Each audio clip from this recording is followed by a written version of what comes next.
Welcome back to another daily devotional.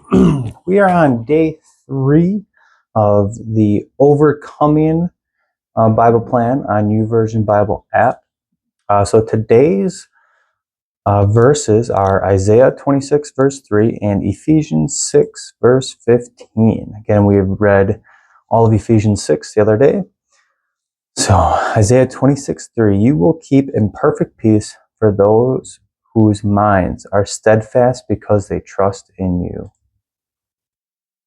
And then Ephesians 6 verse 15, and with your feet fitted with the readiness that comes from the gospel of peace. All right. Readiness of the gospel of peace.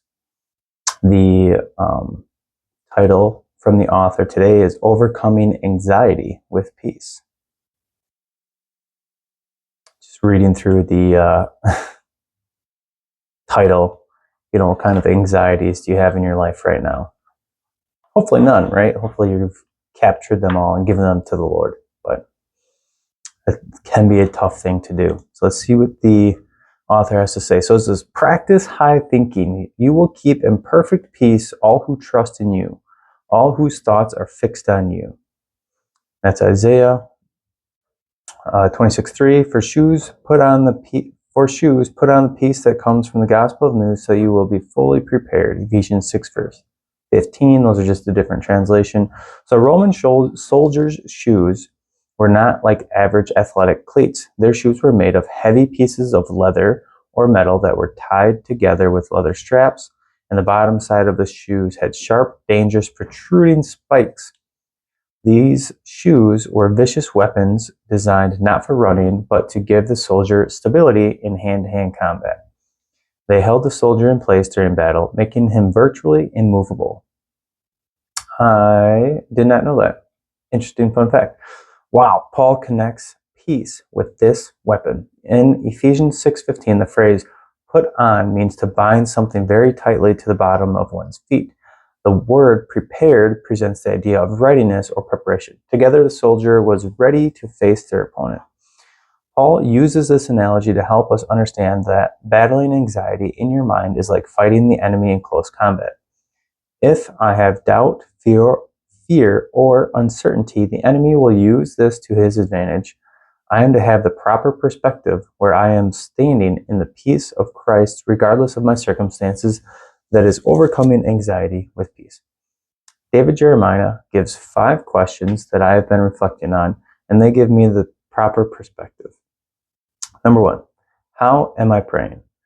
I was given the acrostic ACTs many years ago for prayer: adoration, confession, thanksgiving, and supplication. In the words of author Daniel Henderson, you must first seek God's face through worship and adoration before seeking his hand. 2, what am I thinking?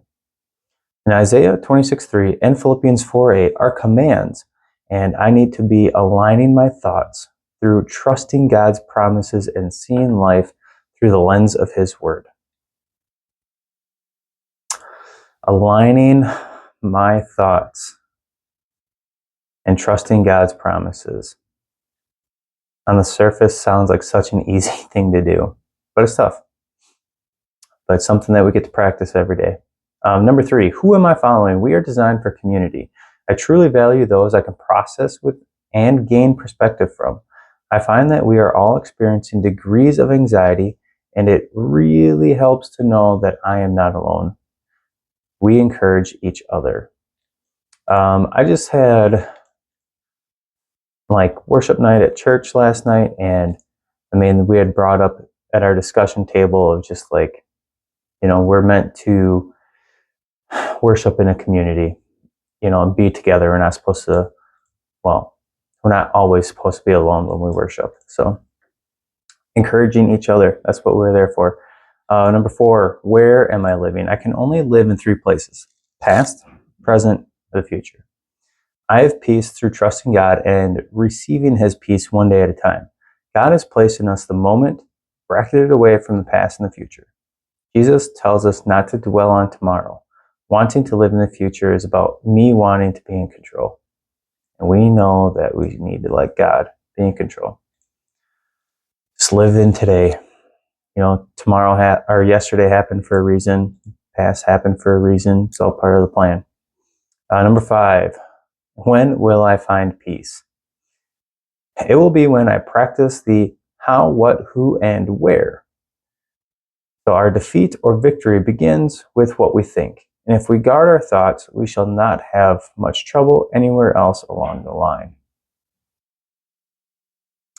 So let's encourage each other to have the proper perspective. I'm just going to go through again the 5 questions for us to reflect on is, how am I praying?